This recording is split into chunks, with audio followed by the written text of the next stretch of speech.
પાટણના સાંતલપુરના મામલતદારનો આપઘાતનો પ્રયાસ. ઝેરી પ્રવાહી ગટગટાવી કર્યો આપઘાતનો પ્રયાસ. આપઘાત કરતા પહેલા સાંતલપુર મામલતદારે સુસાઇડ નોટ લખી અને વિડીયો બનાવ્યો. માનસિક ત્રાસ આપતા સામાજિક તત્વોના કારણે મામલતદારે આપઘાતનો કર્યો પ્રયાસ.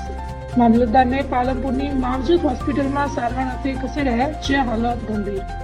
થરાદ વૃંદાવન સોસાયટી નાની પાવડ રોડ પર આવેલા નિવાસ સ્થાને કર્યો આપઘાતનો પ્રયાસ. સુસાઇડ નોટમાં છેલ્લા 4 વર્ષથી અમુક લોકો માનસિક ત્રાસ આપી પૈસાની માંગણી કરતા હોવાનો ઉલ્લેખ. મારું નામ પંડ્યા રોહિત કુમાર દિનેશભાઈ, પિતાનું નામ પંડ્યા દિનેશભાઈ દુધાજી, મામલતદાર સાંતલપુર. અને એમણે રાત્રે 4 તારીખે દવા પીધી હતી અને સુસાઇડ કરવાનો પ્રયાસ કર્યો હતો. અને એમણે નોટની અંદર અને વિડીયાની અંદર લખેલું હોય કે આ કારણોસર હું સુસાઇડ કરું છું. અને એમને અતિશય માનસિક ત્રાસ આપવામાં આવ્યો, જેની કોઈ હદ જ નહીં. અને એ ટાઈમે હવે આવું પગલું ભર્યું છે મારા ફાધરે.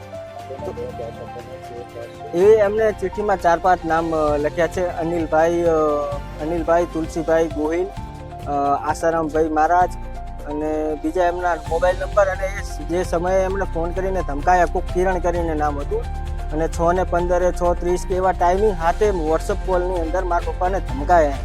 અને એનું પૂરું રેકોર્ડ છે મારી પાસે. અને ફોનની અંદર પણ વિડીયો છે મારા પપ્પાનો, કે જે એ કહી રહ્યા કે આ કારણોસર હું સુસાઇડ કરી રહ્યો છું, કારણ કે હવે મારી કેપેસિટી એ સહન શક્તિ બહાર જતું રહ્યું.